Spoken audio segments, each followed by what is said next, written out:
ॐ पार्थाय प्रतिबोधितां भगवता नारायणेन स्वयं व्यासेन ग्रथितां पुराणमुनिना मध्ये महाभारतम् अद्वैतामृतवर्षिणीं भगवतीम् अष्टादशाध्यायिनीम् अम्ब त्वामनुसन्दधामि भगवद्गीते भवद्वेषिणीं भगवद्गीते भवद्वेषिणीम्।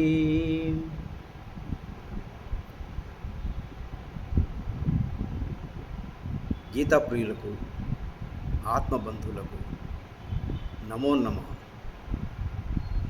100 రోజుల్లో భగవద్గీత 700 శ్లోకాల పారాయణం, అభ్యాసం, అధ్యయనం.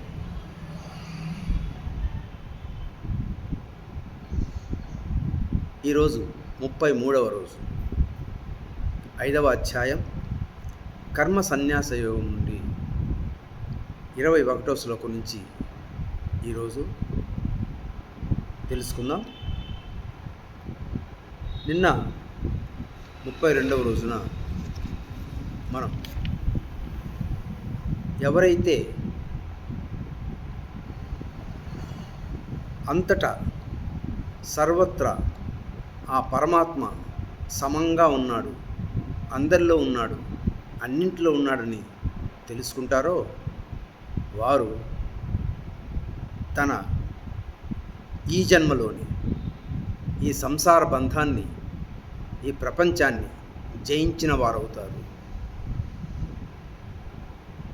అదేవిధంగా ఆ పరమాత్మ తత్వంలో సదా స్థిరమై ఆ పరబ్రహ్మే అవుతారు. తర్వాత ఆ పరమాత్మ యొక్క స్థితిలో ఉన్నవారు ప్రాప్యములు, అప్రాప్యములు అంటే తనకు ప్రాప్యములు సంభవించిన సంతోషపడరు, అప్రాప్యములు సంభవించిన ఉద్వేగపడరు. వారు సదా పరమాత్మ భావంలో ఉండి పరమాత్మ స్వరూపులే అవుతారు అని తెలుసుకుందాం. అలాగే ఈరోజు 21వ శ్లోకంలో బాహ్య స్పర్శే స్వసక్తాత్మ అంటే బాహ్యమైనటువంటి ప్రాపంచిక విషయాల పట్ల ఏమాత్రము ఆసక్తి లేనివాడు, అంతేకాకుండా విందత్యాత్మని యత్సుఖం ఆత్మలో ఎంతో సుఖముందని తెలుసుకున్నవాడు. అంటే ఈ ప్రాపంచిక సుఖాల కంటే కూడా ఎంతో సుఖముందని తెలుసుకున్నవాడు అతను పరబ్రహ్మ స్థితిలో స్థితమై ఉంటాడు. అంతేకాకుండా అతను అక్షయ సుఖాన్ని, సుఖమక్షయమస్నుతి, అక్షయ సుఖాన్ని అంటే ఈ ప్రాపంచిక విషయభోగాలు, సుఖాలు అన్నీ కూడా క్షణమాత్రములే, నశ్వరములే, అవన్నీ తాత్కాలికములే. కానీ ఇంద్రియ నిగ్రహము గావించి ఆత్మతో అనుసంధానమై పరమాత్మ భావంతో స్థిరమైన వాడు శాశ్వత సుఖాన్ని పొందుతాడు. అది అన్నిటికంటే ఎన్నో రెట్లు మేలైన సుఖం అని పరమాత్ముడు ఇక్కడ తెలియజేస్తూ, ఎవరైతే ఈ విషయభోగాల పట్ల, వాటి స్పర్శ పట్ల సుఖాన్ని పొందుతాడో వాడు తప్పక అంతంలో దుఃఖాలనే పొందుతాడు. ఎందుకంటే విషయభోగాలన్నీ కూడా దుఃఖాలను మిగులుస్తాయి, బాధలను మిగులుస్తాయి. అవి వాటికి ఆద్యంతాలు ఉంటాయి. అంటే ఆది ఉంటుంది, అంతము ఉంటుంది. అవి అక్షయములు కాదు, శాశ్వతములు కాదు. మరి అటువంటి విషయాల్లో వివేకవంతుడు అంటే ఆత్మజ్ఞానం తెలిసినవాడు తగులుకోడు, వాటి పట్ల ఆసక్తి చూపడు. అజ్ఞాని భోగలాలసుడు మాత్రమే వాటి యందు ఎక్కువగా ఆసక్తిని కలిగి ఉంటాడని 22వ శ్లోకంలో ఏహి సంస్పర్జజా భోగ దుఃఖయోనయ ఏవతే ఆద్యంతవంతః కౌంతేయ నతేషు రమతే బుధాః. బుధ అంటే వివేకి, వాటిలో ఏమాత్రమూ తగులుకోడు. కాబట్టి ప్రాపంచిక విషయాల పట్ల ఆత్మజ్ఞానాన్ని పొందాలనుకున్నవాడు వాడు జాగ్రత్తగా ఉండాలని తెలియచేస్తూ, ఇంకా ఈ శాశ్వత సుఖాన్ని ఎవరు పొందుతాడంటే శక్నోతి హైవ యశోఢుం ప్రాక్ శరీర విమోక్షణాత్. అంటే ఈ శరీరం ఉండగానే, ఈ ప్రాణం ఉండగానే, ఇప్పుడే ఈ జన్మలోనే ఎవరైతే భవబంధాలకు కారణమైనటువంటి కామక్రోధాలను, వాటి నుంచి జనించే వేగాన్ని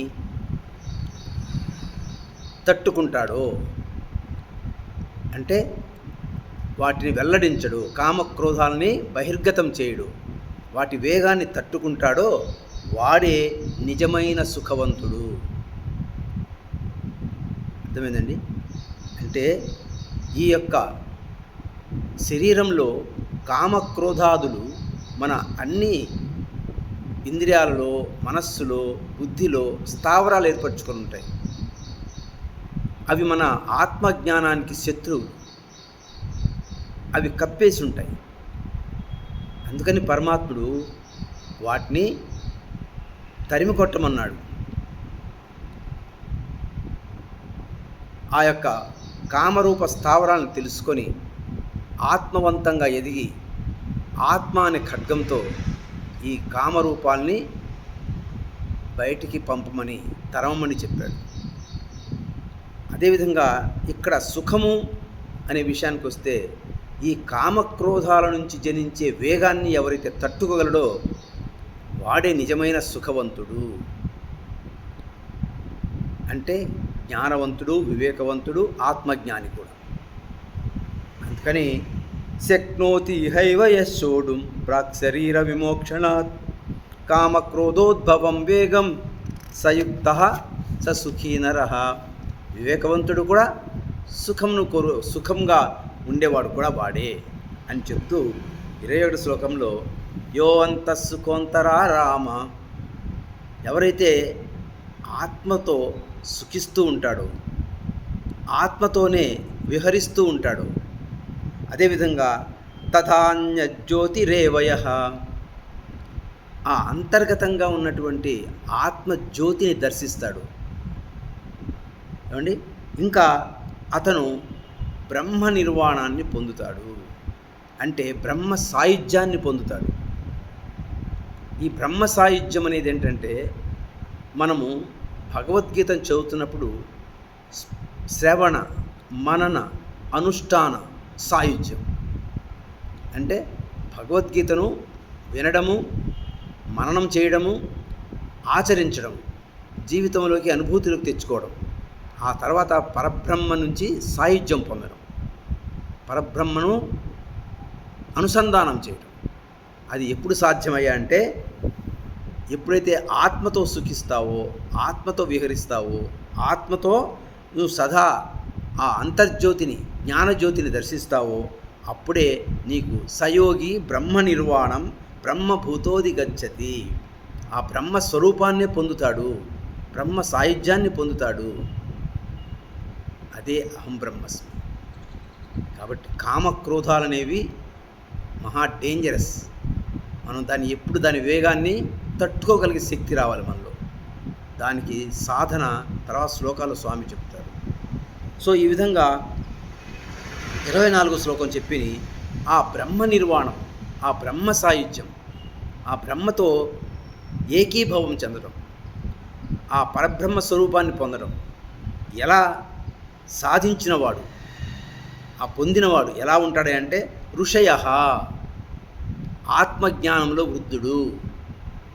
అంటే మనోబుద్ధులు ఇంద్రియాలను చక్కగా నిగ్రహించినవాడు, అన్ని మనస్సులోనూ ఇంద్రియములలోనూ బుద్ధిలోనూ ఆత్మను దర్శించినవాడు, అతనే ఋషి. అంటే ఆత్మజ్ఞానంలో వృద్ధుడు అని అర్థం. అలాగే క్షీణకల్మష అంటే అన్ని వాసనలను గుణాలను క్షయింపచేసుకున్నవాడు. సాధనతో వాసనలను గుణాలను క్షయింపచేసుకున్నవాడు. చిన్న ద్వైద అంటే సంశయాలను తొలగించుకున్నవాడు. పరమాత్మ పట్ల, పరలోకాల పట్ల, మహానుభావుల పట్ల, ఈ శాస్త్రం పట్ల, ఆత్మజ్ఞానం పట్ల అన్ని సంశయాలను చక్కగా తెలుసుకొని తొలగించుకున్నవాడు. యథాత్మనః, బాగా ఇంద్రియములను నిగ్రహించి ఆత్మభావంలో నిలిచినవాడు. సర్వభూతహితేరతాః, అలాగే అతను అన్ని ప్రాణులకు హితమునే కోరువాడే. లభంతే బ్రహ్మ నిర్వాణం, ఆ బ్రహ్మ సాయుధ్యాన్ని ఈ లక్షణాలు కలవారు పొందుతారని చెప్పి కృష్ణ పరమాత్ముడు తెలియజేశారు. అందుకని అటువంటి లక్షణాల కోసం మనం ప్రయత్నం చేయాలి. ఏమని? సంచిత ఆగామి వాసనను నశించి నేను వేరు పరమాత్మ వేరను ద్వైత భావం తొలగిపోయి, అంటే ఇద్దరు ఒకటే అని ఏకీభావ స్థితి.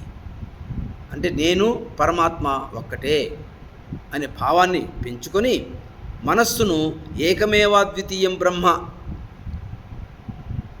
అను పరమభావనతో ఆత్మభావంతో నిలిపి సర్వ ప్రాణుల హితంలోనూ ఆసక్తి కలిగిన ఆత్మజ్ఞానులు, ఆత్మజ్ఞాన వృద్ధులు ఈ గొప్పదైన బ్రహ్మ నిర్వాణమునే అనగా బ్రహ్మ సాయుధ్యమునే అనగా బ్రహ్మానందాన్ని చక్కగా పొందుతారు.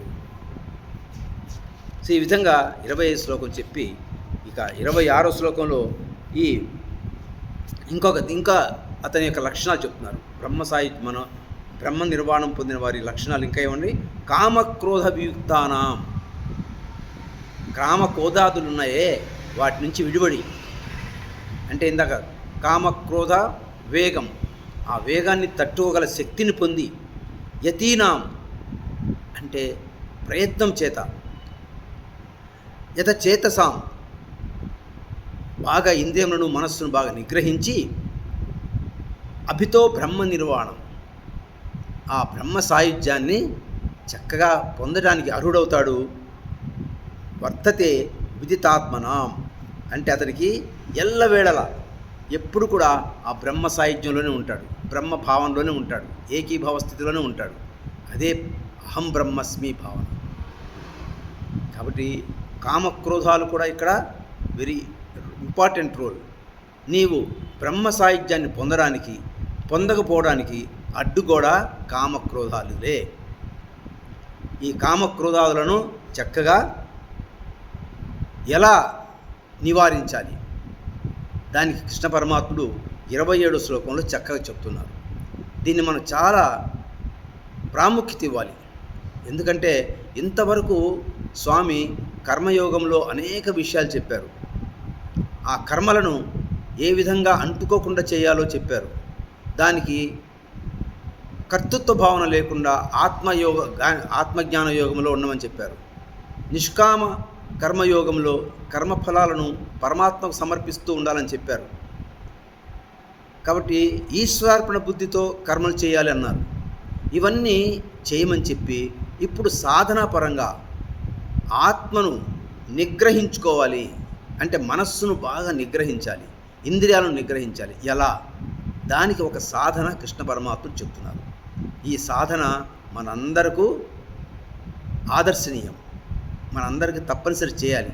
ఎవరైతే ఆ పరమాత్మ సాయుధ్యాన్ని, పరబ్రహ్మ సాయుధ్యాన్ని, పరబ్రహ్మ స్థితిని, సమాధి స్థితిని, శూన్య స్థితిని, ఏమండి భగవత్ స్థితిని ఎవరైతే పొందగోరుతారో ఈ సాధన తప్పనిసరి చేయాలి. అదే 27వ శ్లోకం. వాస్తవంగా ఈ శ్లోకం నా జీవితంలో పెద్ద మలుపు, పెద్ద పరివర్తన. స్పర్శాన్ కృత్వా బహిర్బాహ్య, మన ఇంద్రియాలు ఎప్పుడు ఈ ప్రపంచంలో పరిగెడుతూ, ప్రపంచంలో తొంగి చూస్తూ ప్రతి విషయాన్ని సేకరిస్తూ ఉంటాయి. అంటే పంచజ్ఞానేంద్రియాలు కళ్ళు, చెవులు, ముక్కు, నాలుక, చర్మము బయట ఉన్న విషయాలు శబ్ద, స్పర్శ, రూప, రసగంధాలతో ఆకర్షింపబడి అవి ఆ సమాచారాన్ని తీసుకొచ్చి మన మనస్సులో నిలుపుతాయి. ఆ మనస్సులో అవి చొరనీయకుండా బయట నుంచి వచ్చే విషయాలు ఇంద్రియాల ద్వారా మనస్సులో చొరనీయకుండా వాటిని బయటే పంపాలి. ఎందుకని? వాటి వల్లనే మనకు కామక్రోధాదులు ఏర్పడతాయి. ఈ కామక్రోధాదుల వల్ల మన ఆత్మజ్ఞానము నశిస్తుంది. అందుకని ఎప్పటికప్పుడు ఈ యొక్క విషయేంద్రియాలను మనస్సులో చొరనీయక ముందే మనం వాటిని బయటికి పంపాలి. ఇది చాలా తెలుసుకోవాల్సిన విషయం. దీనికే మా గురువు గారు పూజ్యశ్రీ భిక్షమే గురూజీ గారు 2004లో నేను ఆయన దగ్గర ధ్యాన, వైద్య, యోగ శిక్షణ బ్రహ్మోపదేశం పొందాను. ఆ రోజు నాకు శిక్షణ ఇచ్చారు స్వామి. దీని పట్లే సమాధి అభ్యాసం, 15 నిమిషాల మెడిటేషన్. నువ్వు కేవలం 15 నిమిషాలు చక్కగా కూర్చొని మనసులో వచ్చిన ఆలోచనలు బయటికి నెట్టేస్తూ నువ్వు కేవలం సాక్షిభూతంగా గమనిస్తూ ఉండాలి. ఈ 15 నిమిషాలు నువ్వు అలా కూర్చుంటే నీ చేతన మనస్సు, ఉపచేతన మనస్సు శుభ్రపడతాయి. అక్కడున్న మలినాలన్నీ పూర్తిగా తొలగిపోతాయి. అంటే వ్యవసాయ క్షేత్రంలో కలుపు మొక్కలు తొలగించినట్లుగా నీ యొక్క చేతన మనస్సు, ఉపచేతన మనస్సులో ఈ యొక్క వాసనల యొక్క మాలిన్యం అంతా తొలగిపోతుంది. అప్పుడు నీకు పరిశుద్ధమైనటువంటి చేతన మనస్సు తొలగిపోయి ఉపచేతన పోయి అధిచేతన మనస్సు వస్తుంది, సూపర్ కాన్షియస్ మైండ్. సో ఈ విధంగా ధ్యానం చేయడానికి మా చేత 3 సంవత్సరాలు ప్రమాణం చేయించుకున్నారు అందరి చేత. ఆ ప్రమాణమే నేను ఇప్పటికి కట్టుబడి ఉన్నాను. దానికోసమే దానిలో నేను పొందినటువంటి అనుభూతి, పొందినటువంటి మార్పు, జ్ఞానం పరంగా ఎదగటం, ఆధ్యాత్మిక ఎదగటం ఇవన్నీ సంభవించి కనపడే మందిరాన్ని ఈ సమాధి అభ్యాసం నేర్పించడం కోసమే నేను ఏర్పాటు చేసుకున్నాను. కాబట్టి స్పర్శాన్ కృత్వా బహిర్బాహ్యాన్ చక్షుశ్చైవాంతరే భ్రువు అంటే 2 కనుబొమల మధ్య మనకు ఒక చక్షు ఉంది. దాన్ని దివ్య చక్షు అంటాం, జ్ఞానచక్షు అంటాం. దాన్ని కాసేపు చింతన చేయాలి. తర్వాత ప్రాణాపానం సమౌ కృత్వ మన ముక్కురంధ్రాల్లో సంచరించే గాలి శ్వాసలు సమం చేసుకోవాలి. అంటే ముక్కురంధ్రాల్లో మనకు ఒకటే రంధ్రం పనిచేస్తుంటుంది. మీరు కావాలంటే ఇలా పెట్టి మీరు ఒకసారి స్పర్శ చూడండి. ఏదో ఒక ముక్కురంధ్రమే పనిచేస్తూ ఉంటుంది, రెండో ముక్కురంధ్రం పనిచేయదు. అలా ప్రతి 2 గంటలకు ఒకసారి ముక్కురంధ్రం మారుతూ ఉంటుంది.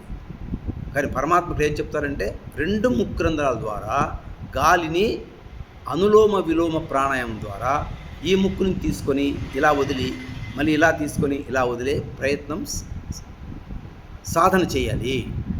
అప్పుడు మీలో సమత్వ బుద్ధి అనేది వస్తుంది.